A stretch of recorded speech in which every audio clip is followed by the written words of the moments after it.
Hi, Justin. You just put together an awesome event, feed, powered by Twitter. You created pretty much everything, so can you just tell me a little bit what's going on here? Okay, so the concept is this, right? There's a problem at events like this where there's so many people sharing so much social media data, and it's all just floating away into the clouds, and then it just floats off.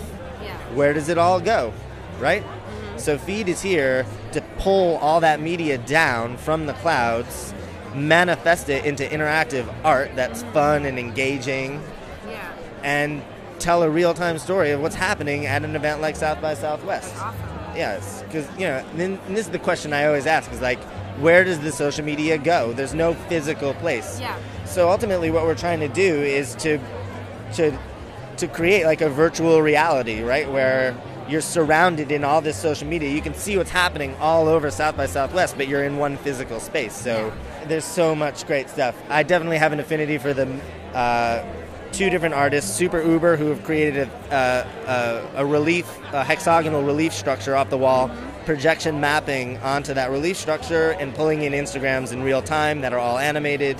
And then we have Social Print Studio, who have interactive Instagram feed that uses Microsoft Connect. Yeah. So you can move your body around and make the photos bigger, slide them around, make them fly all over the place, and then you can have your photos printed on their amazing high-quality photo printer. That's awesome. And I heard that what you did with the Brooklyn Ball, what was your process around that? Not using advertising, but using the power of social media and sharing content.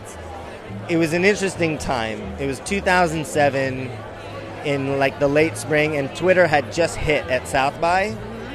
And, when I got hired to run the marketing and design for Brooklyn Bowl, I came to them with this vision of let's forego print media, let's forego traditional media, and let's just, while we're building this thing, build up a fan base on social media. We took an Apple-like approach, right? Like really integrating a brand across every single different platform. Yeah. Now we're like, on Vine, doing lots of stuff on Vine, so like really just always trying to be immediately adopting a technology at the forefront of all the best social media and really building a fan base around that. So for you, it's really about content and a fan base. Like, what would be your advice? Simplicity and consistency.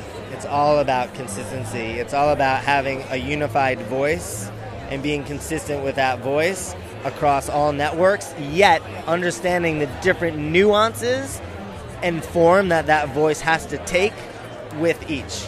So like a good jazz player practices for 6 hours a day, but when you show up to a session, you have to forget it all to be able to just let it loose.